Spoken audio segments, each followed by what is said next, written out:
शरीरातील केवळ एक अवयवच नाहीत, तर ते आपल्या जगण्याला अर्थ निर्माण करून देतात, आपलं व्यक्तिमत्व घडवतात. आणि असे मानपत्र मी तुम्हाला वाचून दाखवणार आहे. पहिलं मानपत्र आहे आदरणीय डॉक्टर सुखदेव सूर्यवंशी सरांचं. सर, मी रिक्वेस्ट करेल, मी मानपत्र वाचत असताना तुम्ही उभं राहा.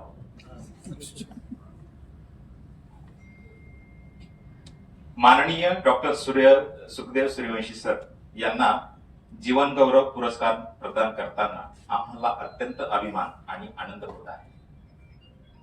नेत्र चिकित्सेच्या क्षेत्रात अनेक वर्ष अखंड सेवा देत त्यांनी असंख्य रुग्णांना नवजीवन दिले आहे. त्यांच्या ज्ञान, कौशल्य आणि समर्पणामुळे अनेकांना पुन्हा जग सुंदरपणे पाहण्याची संधी मिळाली. वैद्यकीय सेवेबरोबरच त्यांनी समाजासाठी केलेले कार्य, विद्यार्थ्यांना दिलेले मार्गदर्शन आणि रुग्णांप्रती असलेली त्यांची करुणा ही खरोखरच प्रेरणादायी आहे. त्यांचे संपूर्ण आयुष्य हे सेवाभाव, प्रामाणिकपणा आणि उत्कृष्टतेचा आदर्श ठरले आहे. नेत्र चिकित्सेच्या क्षेत्रातील त्यांच्या अतुलनीय योगदानाबद्दल त्यांना हा जीवन गौरव पुरस्कार प्रदान करताना आम्हाला अत्यंत गौरव वाटतो. त्यांच्या पुढील आयुष्यासाठी उत्तम आरोग्य आणि यशाच्या हार्दिक शुभेच्छा. नाशिक ऑप्थेल्मॉलॉजी असोसिएशन 2026-27.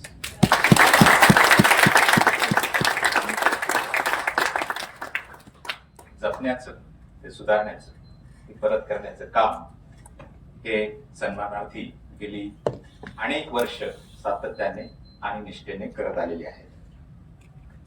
त्यांचा प्रवास हा केवळ यशाची कहाणी नाही, तर संघर्ष, समर्पण, सेवा आणि सातत्याचा सुरेख असा संगम आहे आणि प्रेरणादायी असा हा प्रवास आहे.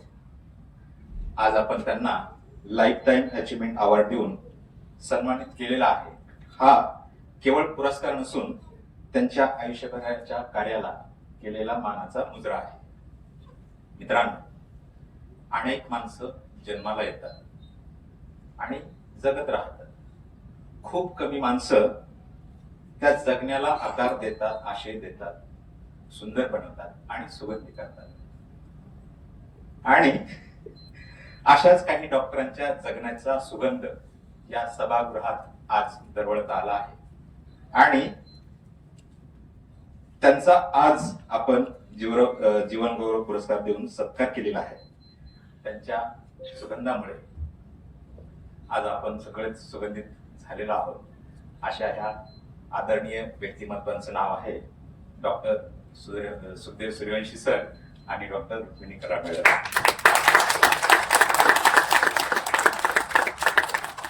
हे सांगताना किंवा हे नाव उच्चारताना माझे शब्द ही सुंदर आणि सुगंधित होऊन बाहेर पडत आहेत. मित्रांनो, काही माणसं नुसतीच चालत राहतात.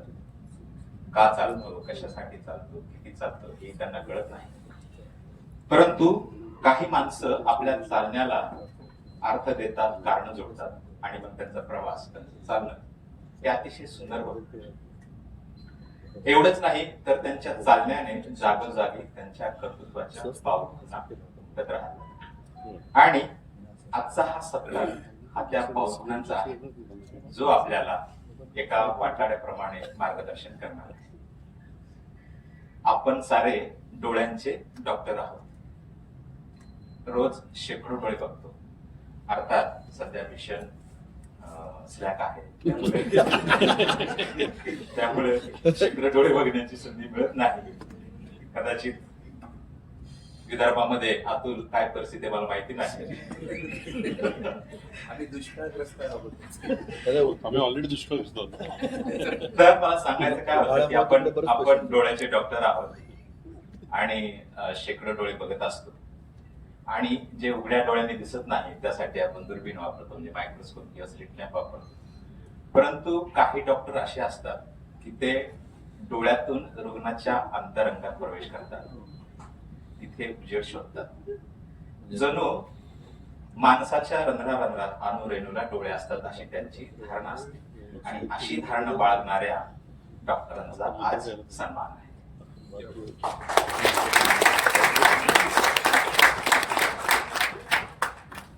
आजच्या या मुलाखतीतून आपल्याला त्यांच्या अनुभवाचा, त्यांच्या आठवणींचा, त्यांच्या मार्गदर्शनाचा अमूल्य ठेवा मिळणार आहे. चला तर मग या प्रेरणादायी प्रवासाला सुरुवात करूया आणि जोरदार टाळ्यांच्या कडकडाट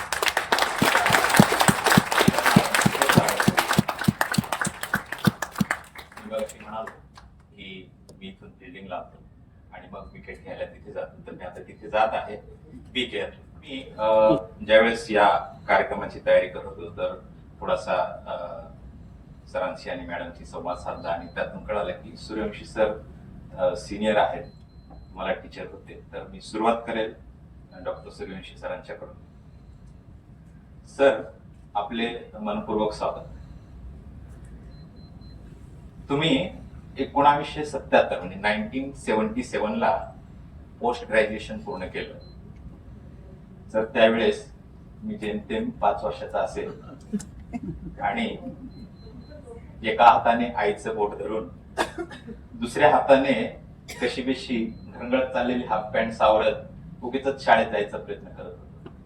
आणि आज तुमची मुलाखत घेण्याची संधी मला मिळाली, ते माझं भाग्य समजतो.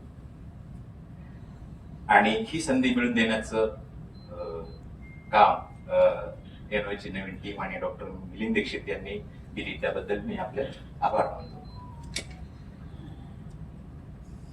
सर, आपल्या सर्वांना, आम्हा सर्वांना तुमच्या या दीर्घ आणि प्रेरणादायी प्रवासाबद्दल जाणून घेण्याची खूप इच्छा आहे. तर सुरुवात करूया अगदी सुरुवातीपासून. मी प्रश्न विचारेन आणि सर आणि मॅडम त्याचं उत्तर देतील. तर पहिला प्रश्न आहे, अतिशय कॉमन, आपण नेहमी कुठल्याही मुलाखतीत विचारतो, पण त्याला तितकंच महत्व जरी कॉमन असलं तरी, की सर तुम्हाला डॉक्टर व्हावंसं का वाटलं किंवा डॉक्टर होण्याची प्रेरणा तुम्हाला कुठून मिळाली? प्रथम मी नाशिक ऑप्थॅल्मिक असोसिएशनचे हॅलो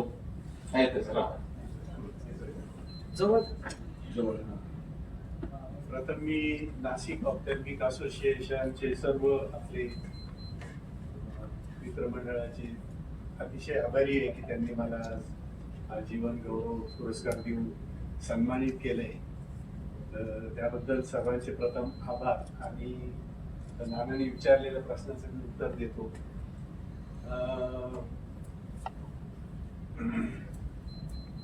नानाचे मामा आमच्या गावी शिक्षक होते, त्यामुळे मी ज्या शाळेत शिकलो तिथे पण नाना होता.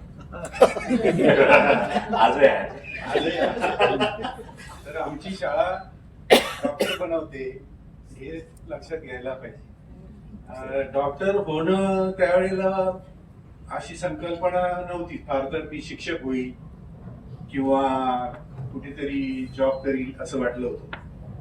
पण सुदैवाने 11वीला खूप चांगले मार्क मिळाले. सिन्नर तालुक्यात पहिला आलो.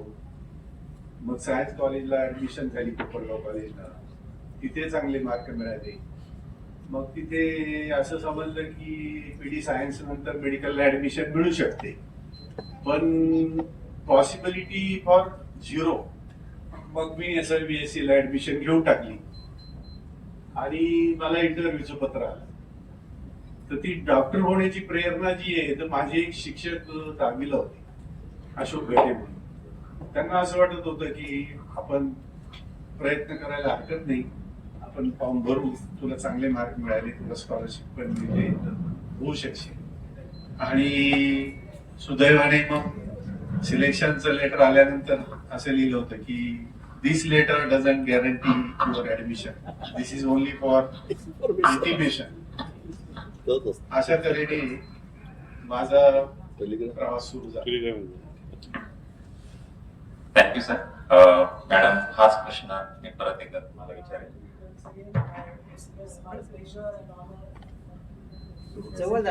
Madam mic. For receiving the prestigious Lifetime Achievement Award, I thank all my NOA fraternity for the same. at our time, the best thing that you could do was to become a doctor.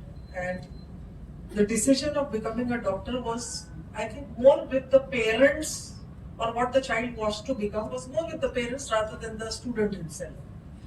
As Dr. Suryavanshi said, we were having 11th, 12th.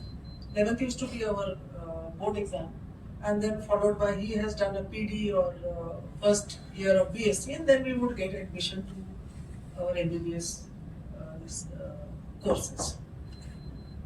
I don't know, but I remember as far as since I was a child, I was told that I have to become a doctor, so I this is all I can say. Okay okay. दुसरा प्रश्न आहे doctor Suryavanshi सरांना की तुम्ही sir doctor झाला, परंतु नेत्रतज्ञ होण्याचा निर्णय कसा घेतला?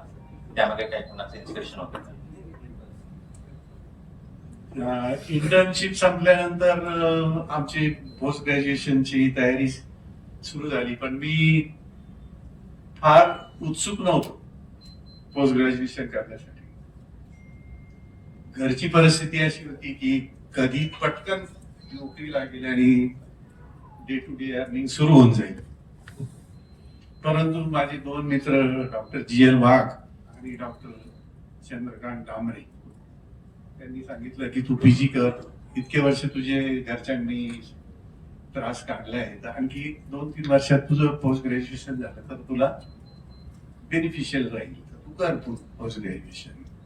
आणि मग मी तो निर्णय घेतला आणि ऑफ्थॅल्मॉलॉजीची सुपरन्युमररी पोस्ट होती, म्हणजे फक्त 1 वर्षाचं स्टायपेंड देणार, रजिस्ट्रेशन MSc मिळणार आणि तळेगाव जनरल हॉस्पिटलला काम करायचं 1 वर्ष. त्याच्या पुढचे 4 टर्म्स तुम्ही कुठेही भरा, डिझर्टेशन द्या आणि परीक्षेला बसा, अशी ती पोस्ट होती. तरी पण मी निर्णय घेतला की नाही, आता आपण पोस्ट ग्रॅज्युएशन करायचं. आणि मग मी तळेगाव जनरल हॉस्पिटलला 1977 मध्ये माझं पोस्ट ग्रॅज्युएशन सुरू झालं, MS ऑप्थॅल्मॉलॉजी. मॅडम, हाच प्रश्न तुमच्यासाठी की तुम्ही नेत्रतज्ञ होण्याचा निर्णय कसा घेतला आणि what is your- When we entered for MBBS, we had appeared for a competitive exam. For having an admission to the postgraduate system, it was not based on any entrance exam. It was you have to apply, you have to choose your subjects, and if you come in the merit list, you are going to get the admission. So, ophthalm was my subject of choice. I left MD Gynec to take ophthalm, and that is how I. Okay.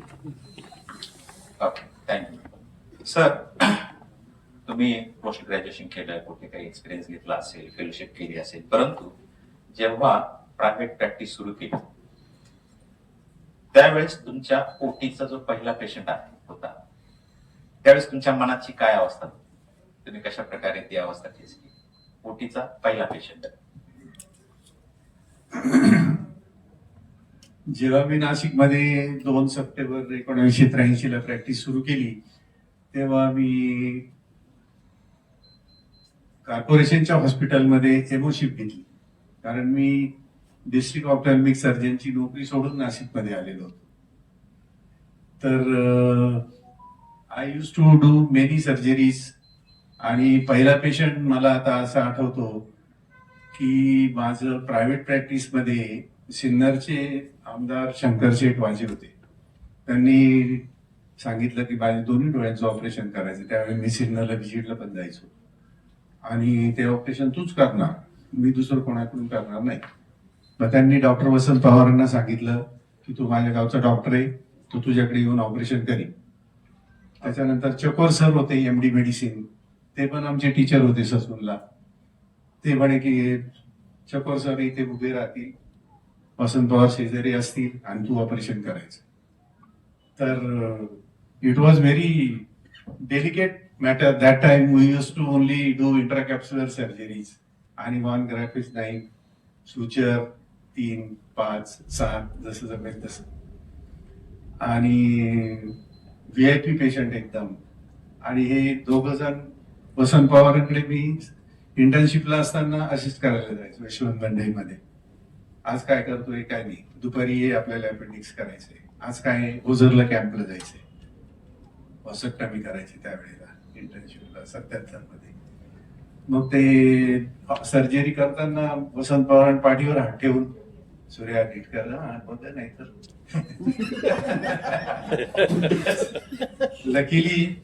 Luckily म्हणण्यापेक्षा I was very much confident because I did so many surgeries before that. मग मी ते बाकीचं काही विचार न करता फक्त सर्जरीवर concentrate केलं. ऑपरेशन झालं, दोन्हीकडे +12 नंबर लागला त्यांना. यूज टू रीड, मग तो जवळचा नंबर वेगळा दिला. त्यांना वाचनाची खूप आवड होती आणि प्लस आणि ते काय सरांच्या हॉस्पिटलला सुश्रुत मध्ये ते ऍडमिट होते. तो आपण व्हिजिटला गेलं की भरपूर त्यांचं वाचायचं, इतकं वाच. अण्णा काय नाही पूजा. पण नंतर त्या हाऊसमन होते तिथे 2 म्हणे हाऊसवर यांना 4 सिगारेट लागतात म्हणे. मी आणखी घाबरलो, मला हे 4 सिगारेट पिणार सकाळ संध्याकाळ, इंट्राकॅप्सुलर सर्जरी. पण he was very good person that time. आणि मग मी सिन्नरला गेलो की पहिले घरी बोलवणार, आज 2 पेशंट पाठवणार आहे तुझ्याकडे, त्यांचे पैसे नाही घ्यायचे, पैसे मी देईन, तुझं काम करायचं. असं तो माझा पहिला पेशंट मला आठवणीत राहिला. क्या बात आहे सर. आपल्यापैकी सर्वच जण पहिली सर्जरी करताना आपण कितीही एक्सपिरियन्स असो, किती मोठ्या सेंटर मधून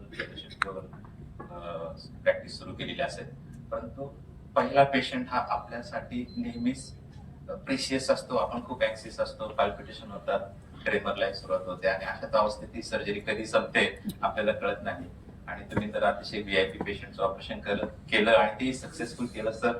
तुमचं खूप खूप त्यासाठी अभिनंदन. मॅडम, हाच प्रश्न मी परत एकदा तुम्हाला विचारेन. I was a student under Dr. Suryavanshi, not for very long, for about 1 year. But the best part was that there were so many surgeries being done when we were doing our PG that by the time we finished our MS, we were already experts in doing what we were taught to do. What we were taught to do was ICC. ECC we taught ourselves. We did not, in fact, we did not teach ourselves. It came to us because sometimes we were taking out doing the ICC, the lens cap, the cataract used to rupture, and then we used to wash everything out manually. So ECC expertise came by doing the ICC. My first patient was my husband's grandfather, who had already lost one eye to cataract followed by retinal detachment. Doing that surgery was a challenge, was a mental challenge, not an operative challenge. It was more of a mental challenge. But he saw with that eye till the last day of his life. Sir, सुरुवातीच्या प्रॅक्टिसच्या काळात म्हणजे practice सुरू केली त्यावेळेस कोणकोणत्या अडचणी किंवा आव्हाने होती आणि त्यावर तुम्ही कशा प्रकारे मात केली?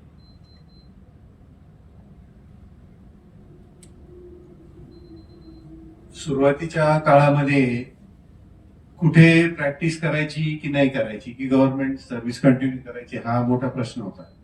कारण मी माझं MPSC सिलेक्शन होऊन मी उस्मानाबादला डिस्ट्रिक्ट ऑप्थॅल्मिक सर्जन म्हणून पोस्टिंग झालं.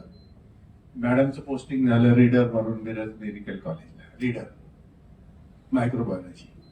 आम्ही असा निर्णय घेतला की आता नोकरी करणं थोडं अवघड आहे, मग आपण प्रायव्हेट प्रॅक्टिस सुरू करायची का, इथून सुरुवात केली. That time I was appearing for MS also 83 ला. मग तो सगळ्या विचाराने असं ठरवलं की आपण सिन्नर, कोपरगाव अशा ठिकाणी प्रॅक्टिस करावी का. पण सिन्नरला माझा एक मित्र होता, म्हणजे आता तो इज नो मोर. त्याचे माझे रिलेशन थोडे चांगले होते.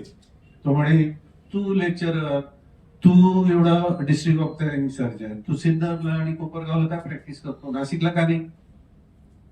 म्हटलं मुख्य प्रश्न जागा आणि पैसे. ते लेक्चररचा पगार 740 रुपये होता त्यावेळेला. मग त्याने सांगितल्यानंतर मी नाशिकला जागा बघितली. त्याने त्याच्या आईचं 90,000चं फिक्स मोडून मला पैसे दिले त्यावेळेला 1983. आणि सैगल ऑप्टिकल होते याचा काळवाडी रोड मुंबई. तर जेव्हा मी लेक्चरर होतो ससूनला तेव्हा to bring instrument to Sassoon hospital. मग त्यावेळेला ते मला म्हणे की डॉक्टर डोंट वरी, काय काय पाहिजे, स्लिट लॅम्प सगळं, ऑटोरेप नव्हती तेव्हा, बाकीचे सगळे instrument, surgical instrument, western surgical मला ओळखीचा होता त्याने दिले. म्हणजे मला खर्च लागला नाही, फक्त जागेचा जो खर्च आहे तो तेवढा करावा लागला. मग आमचे आई वडील माझे सासरे थोडे थोडे पैसे दिले, कोणी 1200 कोणी 1500, असं करून मी प्रॅक्टिस ती सुरू केली. आणि फक्त जागा होती 300 स्क्वेअर फूट. 300 स्क्वेअर फूट जागेमध्ये कन्सल्टिंग, लॅबोरेटरी, वेटिंग हे, आणि ऑपरेशन करायचे कुठे, डॉक्टर मंत्रीचं रणबाळ हॉस्पिटल होतं तिथे, नंतर इकडे सुभाष सुराणाचं हॉस्पिटल होतं अशोक स्तंभावर तिथे, डॉक्टर कनोजिया तिकडे, निकम डॉक्टर नाशिक रोड, असे जिथे मिळेल तिथे इंट्राकॅप्सुलर सर्जरी करून यायचं आणि ड्रम घेऊन जायचं. मी सिद्धार्थवरून व्हिजिटला जायचो, संगमनेरला जायचो. तर संगमनेरला माझी बुधवारची ओपीडी कमीत कमी 20 ते 30 पेशंट असायचे आणि 4-5 कॅटरॅक्ट करायचो. म्हणजे माझं 2 महिन्याचं काम तिथे व्हायचं. आणि फॉलोअपला तिथलं जो डॉक्टर होता तिथले ते बघायचे सगळं. तर अशी माझी प्रॅक्टिस सुरू झाली. आणि मग हळूहळू जरा थोडं, शिवाय कॉर्पोरेशनच्या नोकरीमध्ये मी मेडिकल ऑफिसर असून सगळे ड्युटीज करायचो, सीएमओ ड्युटीज हे ते, प्रॅक्टिस अलाउड होती. आणि आमची लॅब पण त्यावेळेला बऱ्यापैकी सुरू झाली होती. तर अशा सुरुवातीच्या अडचणी होत्या, पण मित्रमंडळ, पेशंट, घरचे सगळ्यांनी मला भरपूर सहकार्य केलं आणि मग माझी प्रॅक्टिस हळूहळू सेट होत गेली. मॅडम, तुम्हाला देखील सुरुवातीच्या काळात काय अडचणी आल्या आणि तुम्ही कशी मात केली? अडचणी त्यावेळेस वाटत नव्हतं, पण नाव वेन आय रिफ्लेक्ट किंवा आपण कसं काम करत होतो. नाव I wonder how we did it. No gloves, surgeries were done without gloves. Sutures, I think we started with 606, graduated to 806, and 10-0 आला तेव्हा तो microscope आला. So it was like God was great. He got the 10-0 and he got the microscope also. Patients were only demanding vision. They were not demanding technology perfection. They were not demanding what you are working. They knew that, okay, I'm going to have to use thick glasses later on. It used to be around between 10 and 12, plus 10 and 12, it will be around plus 12 and a half to 12, 12 and 14 and a half. But that was highly acceptable to the patient. And that was when I did my post-graduation, when I was in charge of Y ophthalmic surgery, Y ophthalmic department, and even when I started my practice. We had to teach ourselves how to do an ECC, as I said, ICC taught us ECC. IOL implantation was never taught to us. We had observation and to see, do it yourself. It used to be AC IOLs. We had the C-loop AC IOL. Then we had the Shepherd lens, which was having 4-point fixation with the AC. Then later on, very fast. Not long. It was not a long journey with the AC IOLs, but then we had to teach ourselves to using the posterior chamber IOLs. Phaco came later. Phaco, no teachers, nothing to be taught. I went and attended Dr. K.K. Mehta, who showed me some 16 surgeries in 2 days. And watching him, same machine I had got which Dr. K.K. Mehta had. The company engineer stayed with me for 15 days to teach, handle the machine and also to help me. And that is how our journey went. Followed by foldable IOLs, and you know what it is. जेव्हा त्याचं उत्तर फक्त एका शब्दात किंवा एका वाक्यात द्यायचं. या सगळ्या अडचणींवर मात करत असताना तुम्हाला असं कधी वाटलं का की यार आपण उगीच ऑप्थॉलॉजी चालू दुसरीकडे ऍक्च्युअली म्हणजे असं तर बरं झालं असतं? नाही, I was very much happy with what I did. I never regretted like. Good, madam. I think these problems would have occurred in any branch. and we would have felt the same of whichever branch we were in. Now, at this stage, I'm grateful for what I've done. If I was asked to repeat this, what I would choose, and second choice, I would still choose to be one. क्या बात आहे. टाळ्या झाल्या. Sir, skill, patience आणि compassion यापैकी कोणत्या qualities एखाद्या ऑप्थॉल्मॉलॉजिस्टकडे असणे किंवा असायला हव्यात असं तुम्हाला वाटतं? स्किल, पेशन्स आणि कम्पॅशन. आपल्या ब्रँच मध्ये या तिन्ही क्वालिटी असणं अतिशय गरजेचं आहे. स्किल, फर्स्ट थिंग स्किल तर पाहिजेच पाहिजे. Patience always page. Don't do anything in Hari. आपण बऱ्याच वेळा बऱ्याच लेक्चर मध्ये ऐकतो आणि आपला अनुभव पण असतो की before doing any procedure, if you feel like you are doing something wrong, wait for 2 minutes, 2 seconds, think it and then do it. तर पेशंट पेज. घाई काहीतरी करत उपयोग नाहीये.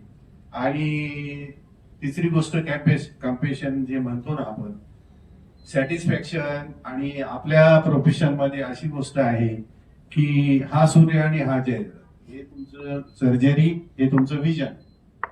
त्यामुळे आपली सर्जरी नेहमी रिवॉर्डिंग आहे. तर हे स्किल प्रत्येक ऑप्थॉल्मॉलॉजिस्टकडे असणं गरजेचं आहे आणि ते बऱ्याच लोकांकडे म्हणण्यापेक्षा सगळ्यांकडे आहे असं मला वाटतं. Those who don't have compassion should not enter the medical. क्या बात. इधर इथूनच सुरुवात करेल मी की if you don't, compassion is something that you it cannot be replaced by anything else. It cannot be replaced by your skill, by your patience. Compassion is altogether different. As far as skill is concerned, skillful work cannot be compared to amateur work. If you are not trained enough, you are not going to get the results. Patience is something I will describe as that I feel that patience is something that you have to give to everything, everything that you undertake in life. Especially when it comes to the cataract surgery, I used to say from before that there are 3 pressures or that have to be down. One is pressure in the eye, second is pressure in the surgeon, and third is pressure in the patient. When these 3 things are at normal or subdued level, that is the time your skill gets the best, is able to give its best presentation and to get the best results. Sir, अतिशय हलका फुलका प्रश्न आहे. तुम्ही जर doctor झाला नसता, म्हणजे मेडिकल फील्डला झाला नसता, तर कोणत्या क्षेत्रात करिअर केलं? उदाहरणार्थ डान्सर, सिंगर वगैरे असं काय? डान्सर आणि सिंगर मी फक्त म्हणालो तुम्ही. हे प्रश्न आउट ऑफ क्वेश्चन आहे. मी फार तर एक चांगला शिक्षक झालो असतो. कारण काय व्हायचं, मी जेव्हा सुट्टीला गावी जायचो सेकंड MBBS, थर्ड MBBS ला, तेव्हा I use to go to my school आणि I use to teach them डोळ्याची कार्य किंवा सायन्स मधलं एखादं लेसन किंवा मग एखादं मॅथमॅटिक्स असं शिकवायचो. आणि इंग्लिशचे मी क्लास घ्यायचो आमच्या गावातल्या मुलांची. तर मला वाटतं की मी समजा नसतोच डॉक्टर झालो, तर मी एक चांगला शिक्षक 100% झालो असतो. क्या बात आहे. मॅडम, हा प्रश्न तुम्हाला. My second choice as a profession was doing languages. After medicine, engineering at our time was nowhere in the picture. Lawyers were nowhere in the picture. It was that, or my choice would have been to go for, I had even told my father that my second choice would be going for English honors, French, German. But then, having got admission here, I was not exposed to the other fields. Sir, तुमच्या मते माणसाने आयुष्यात यश मिळवणं म्हणजे त्याची व्याख्या कशी करा?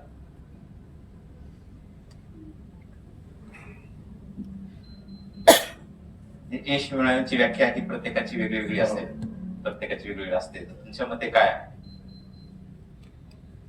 आपल्या रोजच्या आयुष्यात सुखी समाधानाने जगणं आणि आपण सगळ्यांची काळजी घेणं, बी ह्युमन टू एव्हरीवन.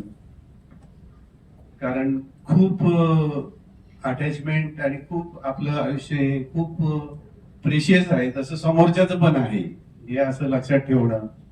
या सगळ्या गोष्टींचा विचार केला तर मग आपल्याला यश मिळालं असं समजायचं. कारण आपला प्रोफेशन आपल्याला सर्व काही देतो, मान सन्मान देतो, आपल्याची आर्थिक परिस्थिती सुधारतो, आपल्या कुटुंबाची प्रगती सुद्धा होते, कुटुंबाबरोबर इतरांची पण आपण काळजी घेत राहतो, आपली कलिगची पण आपण, आपल्याकडे अनेस्थेटिस्ट येतात, बाकीचे येतात, मेडिसिनचे असतात, सर्जन असतात.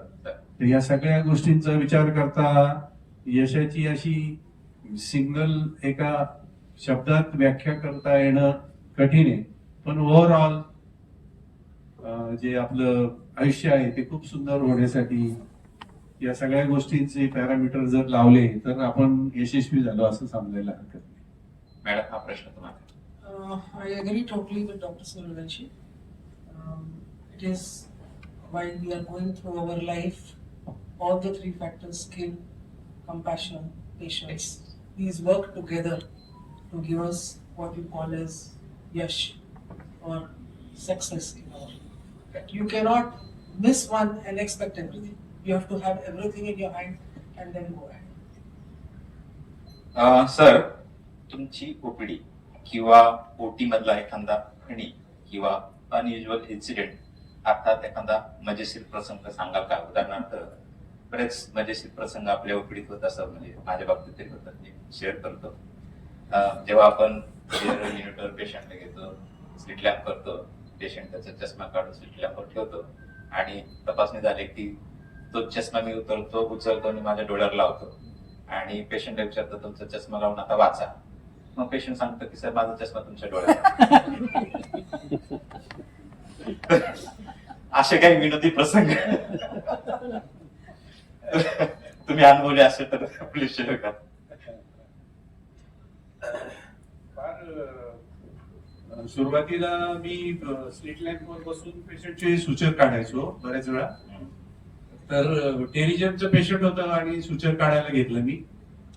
तर मी त्या पेशंटच्या नातेवाईकाला बोलायला सांगितलं की तू थोडं इथं जरा उभा राहा. तर असं गोल टेबल आणि त्याच्यावर तो स्ट्रीट लॅम्प ठेवलेला होता आणि त्याला अप डाऊन काही नव्हतं, नुसतंच आपलं. आणि मी पॅराकेट टाकून आणि मी म्हटलं आपण मोठे लावून असं प्लास्टिकचं बुक्स ते टाकलं आणि बघत होतो मी. तर पेशंटला मी घेतलं आणि त्या फुलं जो उभा होता तो चक्कर येऊन पडला. बरं, तो पडला तर पडला, त्याने ते टेबल, तो स्ट्रीट लॅम्प आणि ते पेशंट सगळे ओढून घेतले. आणि मी इतका घाबरलो की काय झालं, असं कोणाला बघू द्या, पेशंटला बघू दे का मशीन तर तुटलं ते. त्याचा स्ट्रीट लॅम्पचा जो हे होता ना तो तुटूनच गेला. तर मी म्हटलं अरे बापरे, आता इथून पुढे कानाला खडा लावायचा की पेशंटचा नातेवाईक इथं जवळ मध्ये घ्यायचा नाही. आपण आपल्या असिस्टंटला सांगायचं की तू इथे उभा राहा आणि अशी प्रिकॉशन घ्यायची. हा एक असा थोडा घाबरवणारा आणि थोडा असा पण प्रसंग. आणि ती हे सांगायचं राहिलं की पेशंट म्हणली, मेला का बाई मेला, माझा पोरगा मेला. ती ओरडली तेवढ्या वेळा. मॅडम, तुमच्या ओपीडी किंवा ओपीडीतला मजेशीर प्रसंग. Difficult really to recollect so much, but something else I will take you beyond this. I was having my OT at a different place, my OPD at a different place. I would do the surgeries in the morning, and around 1 o'clock I would proceed to my OPD. We were driving on a scooter, so Google is when we turned 40, I got my press biopsy correction at the age of 46 or so.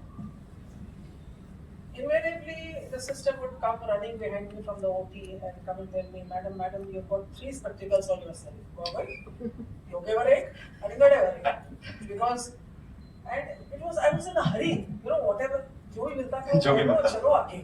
And invariably, I had to take off all those, and then, have one on my, this is what I remember.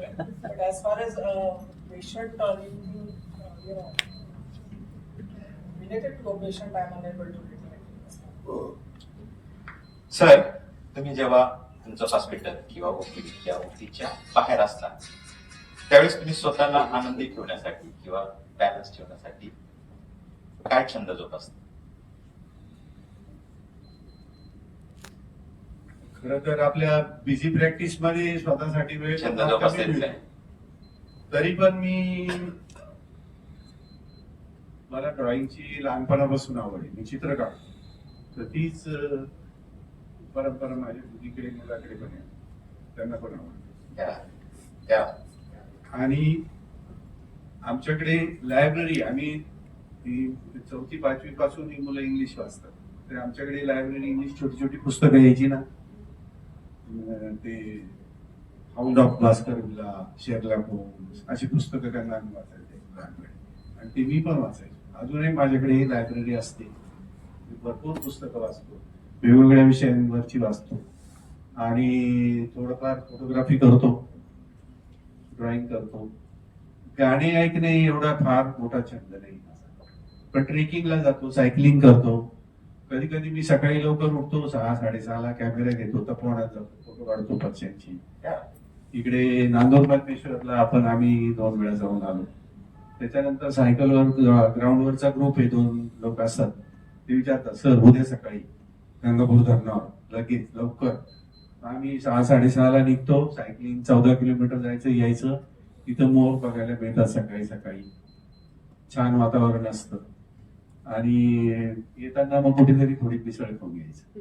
अशी छोट्या छोट्या गोष्टी करतो. Madam, तुम्ही I was and I am a voracious reader. बरेचसे If you give me a book in the morning, I will not put it down till it is over. Bad habit and a very good habit as well. The second thing that I enjoy is gardening. Gardening was my father's hobby, and at that time when I was young, I used to tell him, give me a lot of small jobs which I never liked. But over the time, even I have taken to it so much so that I'm doing grafting in my own place. I have what you call as champa ka jhad, which has got 2 and 3 and 4 and 5 colors of flowers on it, grafted. And I do seasonal planting, and I also do plants which are perennial. Perennial means they go on for a long time, and that has been my mainstay of my pleasure. वाचाल तर वाचाल ही संस्कृती हा message मॅडमने आपल्याला दिलेला आहे. आणि निसर्गाच्या सानिध्यात आपण सगळेच किती रममान होतो, सगळेच हे मॅडमने त्यांच्या उत्तरातून सांगितलेलं आहे. अजून एक हलका फुलका प्रश्न, don't take it personally, funny questions I think. कॉलेजमधील आवडलेली पहिली व्यक्ती कोण आणि सर्वात जास्त आवडलेली व्यक्ती कोण? सर,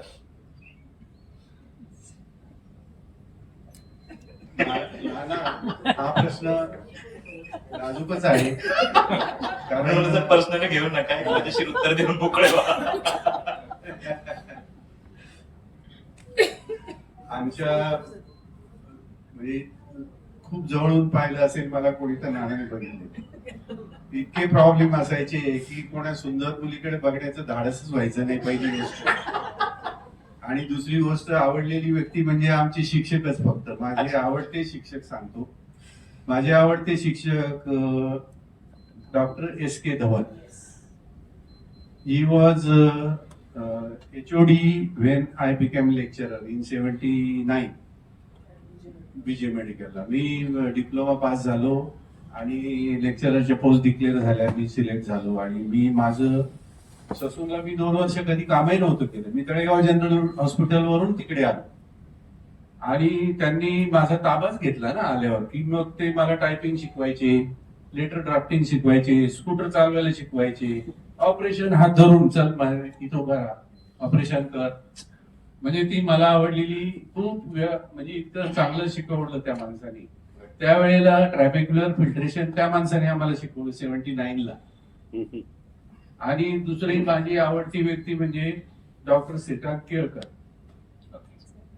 त्यांनी squint, DCR, DCT, cataract, half thickness incision, preplaced suture, cutting, knife, blade, साधे ब्लेड आणि सगळे व्हीआयपी पेशंट ते माझ्या शेजारी उभे राहायचे. मला फक्त इशारा करायचा, तू कर, मी उभा येते. आणि माझी जेव्हा मी परीक्षेची तयारी करत होतो, 81 ला ऍडमिशन झाली माझी MS ला, कारण मी इन सर्व्हिस MS केलं. ओके. पगार मिळत होता, मग पैशाची व्यवस्था होते. तर ते 2-3 दिवसांनी फोन करणार, तुझा अभ्यास कसा आहे, मी येऊन बघतो, करतो की नाही, पुस्तकं पाहिजे का, काय पाहिजे. आणि एवढी काळजी घ्यायची. माझी FMC ला परीक्षा होती, तर हा माणूस दिवसभर सुट्टी काढून तिथे येऊन बसला माझी परीक्षा कशी होती बघायला. आणि पहिल्यांदा मला त्यांनी सांगितलं की तू पास झाला आणि तू डिस्टिंक्शननी पास झाला. ते माझे दुसरे आवडते मॅडम, व्यक्ती. हाच प्रश्न तुम्हाला. प्रश्न परत repeat करा. हा, कॉलेजमधील आवडलेली पहिली व्यक्ती कोण आणि सर्वात जास्त आवडलेली व्यक्ती कोण? Fortunately, Dr. Karad is not here. I will try to avoid your question. सत्य सांगू शकत नाही आणि खोटं बोलायची इच्छा नाही. Let us leave it. म्हणजे ह्या अशा प्रकारे एक्सप्रेस व्हायला सुद्धा खूप डेअरिंग लागते आणि त्यासाठी मॅडमसाठी टाळ्या झाल्या.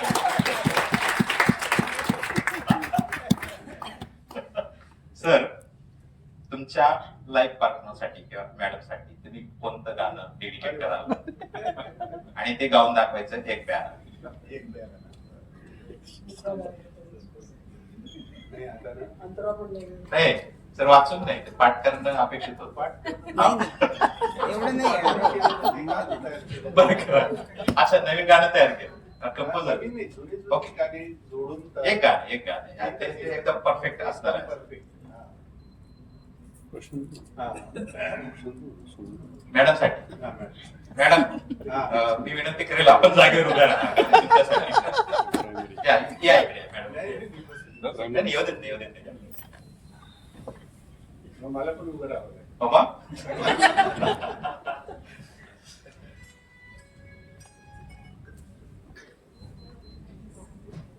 या.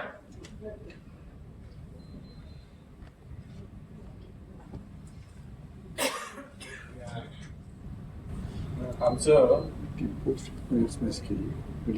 हॅलो, हा, आमचं 1981 साली लग्न झालेलं. त्यावेळेला मी लेक्चरर ऑप्थॅल्मॉलॉजी, लेक्चरर मायक्रोबायोलॉजी, पॅथॉलॉजी ससूर. तर आता हे गाणं Arrange marriage, regular marriage. First love marriage. Your song will depend. हा. सर, म्हणूनच ते love marriage चं गाणं आहे. हा. गाता रहे मेरा दिल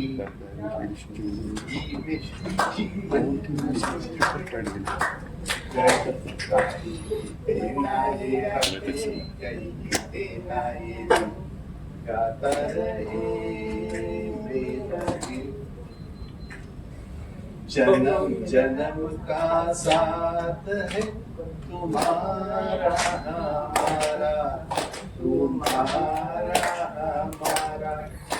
अगर न मिलते इस जन्म में, लेते जन्म दोबारा. जन्म जन्म का साथ है हमारा तुम्हारा.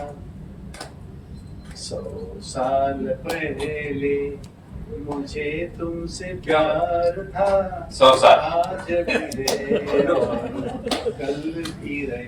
74 आहे ना आता. सुख कळले कळले, सुख कळले कळले, कळले ना कसे, सुर जुळले मन जुळले तुझे माझे. क्या? सर, मी तुम्हाला रिक्वेस्ट करेन तुमच्या लाईफ पार्टनर साठी एक छानसं गाणं डेडिकेट करा.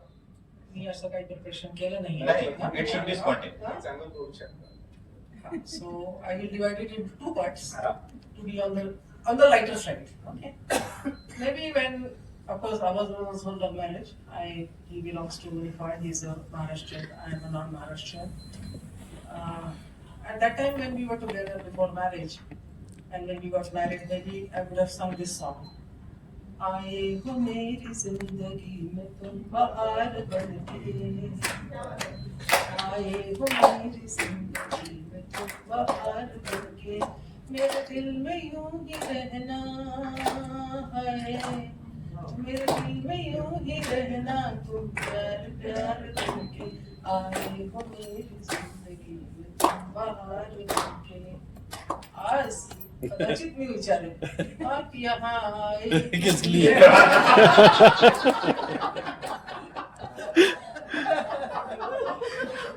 खूप छान खूप छान. मित्रांनो, आता शेवटचे 2 प्रश्न राहिलेले आहेत.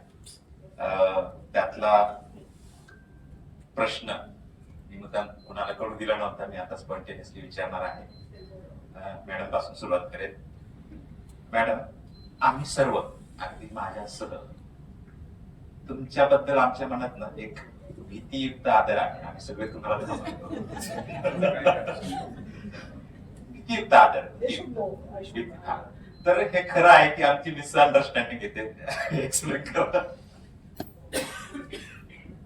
Why? I'm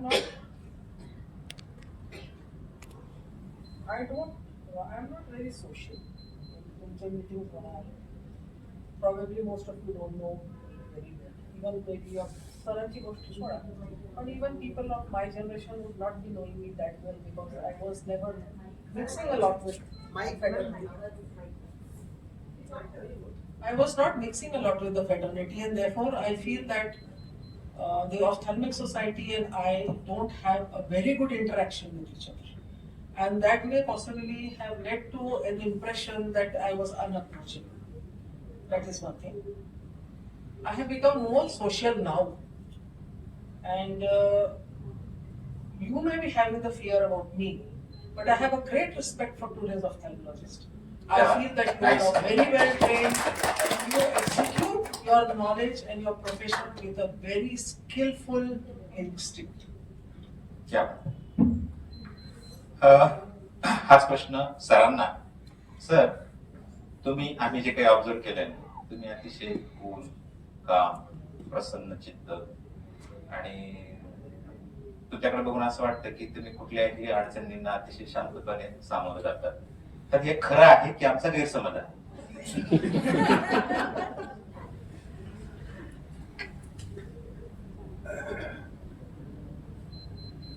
आपली ज्या पार्श्वभूमीमधून मी आलो आणि विचार केला तर आता आय एम रनिंग 74. पहिले 10 वर्ष सोडले तर 64 वर्षापूर्वी सिन्नर तालुक्यातलं बॉर्डरचं दुष्काळी गाव, तिथे मी राहून, म्हणजे मी 4वी-5वीला असताना मी कापूस वेचायला जायचो, कैऱ्या पाडायला जायचो, पैसे मिळायचे 1-2 रुपये. तर ह्या अडचणी ज्या होत्या ना, तर त्या अडचणी आमच्या घरच्या लोकांनी मला कधी जाणवू दिल्या नाही. ते त्यांच्याबरोबर तू नाना 72ला दुष्काळ असताना मी त्या कोळगावच्या कॅनलला माती उचलायला जायचो आणि तिथं सही करायचो ना, मी अंगठा द्यायचो. विद्यार्थी माती उचलतो. तर अशा अडचणीमध्ये जर मला कधी पुढेच गेलो मी माघार नाही घेतली कधी. आणि सुदैवाने माझे घरचे लोक, माझे मित्र, माझे शिक्षक, जेव्हा मला बोर्डिंगला ऍडमिशन मिळाली 8वीला, तेव्हा आमच्या आजीने सांगितलं, मी पळून गेलो होतो घरी, मला नाही शिकायचं. तर ती म्हणे की तू पळून आला, तुला चांगलं व्हायचं नाही का, तुला काय वाटत नाही का तुझ्याबद्दल की तू 7वीला तू एवढे चांगले मार्क मिळाले, तू पळून का, तुला चांगलं व्हायचं असेल तर तू परत जा. आणि मी परत बोर्डिंगला गेलो. तर आमच्या गावातल्या लोकांनी मला धान्य दिलं, पैसे दिले. त्यावेळेला 1969ला माझी SSC झाली. तर त्यावेळेला कोपरगावला ऍडमिशन घ्यायला पैसे कुठे असायचे, कशी तरी ऍडमिशन झाली, स्कॉलरशिप मिळत होती, पण कॉलेजने शिक्षण मोफत केलं. म्हणजे PD सायन्स, इंटर सायन्स झाली. मग पुढे काय, मेडिकलला नंबर लागला, पुढे काय. तर आमची आजी गावात हे ताई सुई म्हणतात गावाकडे, ते काम करायची माझी आजी, म्हणजे डिलिव्हरी करायला जायची आता. Midwife. त्यामुळे शी वॉज वेल नोन. आणि त्या आजीचं तो पोरग आहे म्हणे, त्याला ऍडमिशन मिळते, भाड्याला पैसे कुठे. मग आमच्या गावातला एक सदन शेतकरी 200-500 एकर शेती असलेला तो आमच्याकडे नेहमी घरी येऊन बसायचा.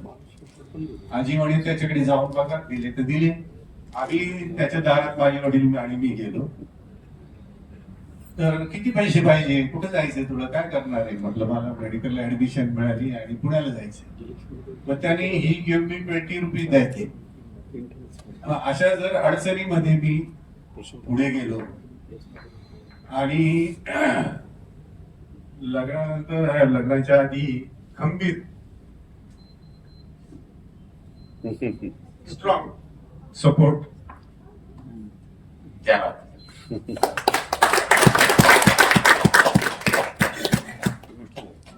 Just to say a word, 20 rupees used to be a good amount that time. But he didn't hesitate. आपल्या internship ची जे होता ते when in 77 and all, it used to be about 100, 150. This was it. We used to complete our month in it. आमचे MBBS चे शिक्षण, you won't believe, we have done within 1000 rupees. 270 होती fee. 3 वर्षाचा खर्च आमच्या 5-4.5 वर्षाचा खर्च आमच्या 1000 रुपयाच्या आत. MBBS 100 rupees, not MBBS, MS. 100 rupees was admission fees, 100 rupees was examination fees, and that was it. That was the payment we made for our post-graduation. This is the time that we have come from.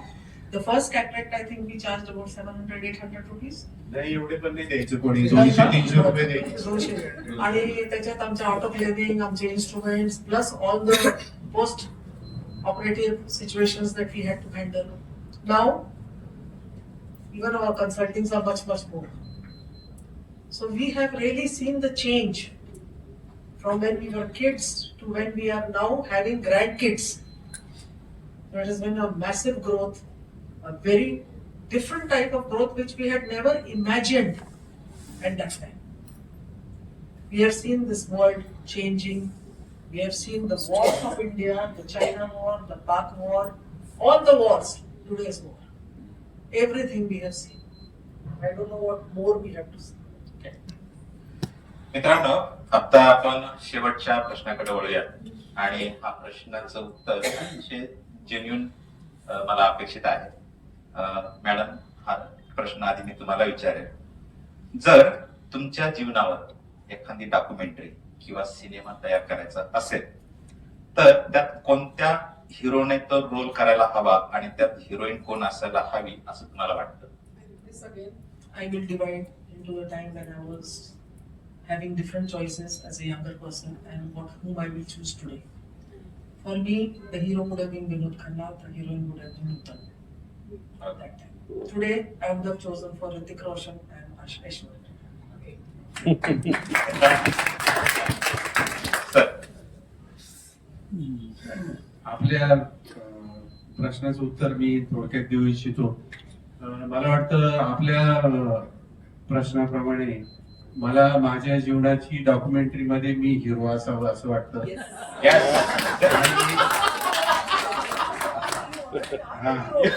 आहे. अच्छा, मॅडमचं पण बरोबर आहे sir. तुम्ही आहात hero म्हणून तर हा क्षण आपण अनुभवत आहोत. I don't want You to are not on the screen. You are on the screen. Screen. अच्छा. मराठी ऍक्टर असेल, हिंदी ऍक्टर असेल, तुमच्या पर्सनॅलिटीला सूट होईल असा कोणता ऍक्टर आहे त्याने तुमच्या पर्सनॅलिटीला सूट होणारा ऍक्टर म्हणजे देवानंद. देवानंद, आणि त्याला सूट होणारी हिरोईन त्याला सूट होणारी मधुबाला.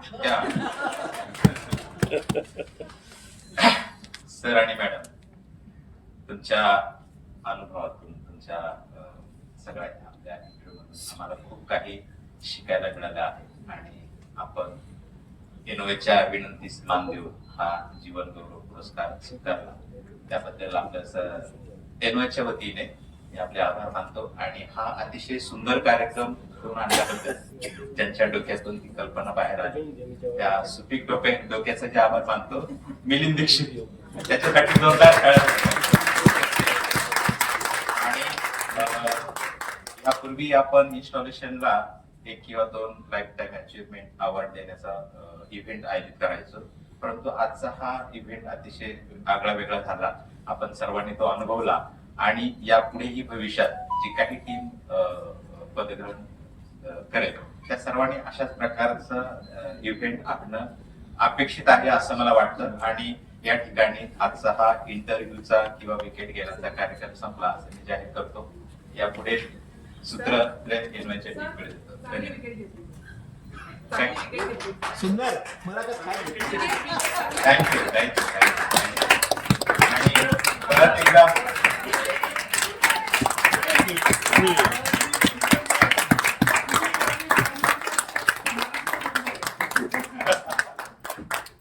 थँक्यू. खरे सरांनी Your way of asking, your way of getting the answers out of us was Thank you. exclusive. Thank you, ma'am.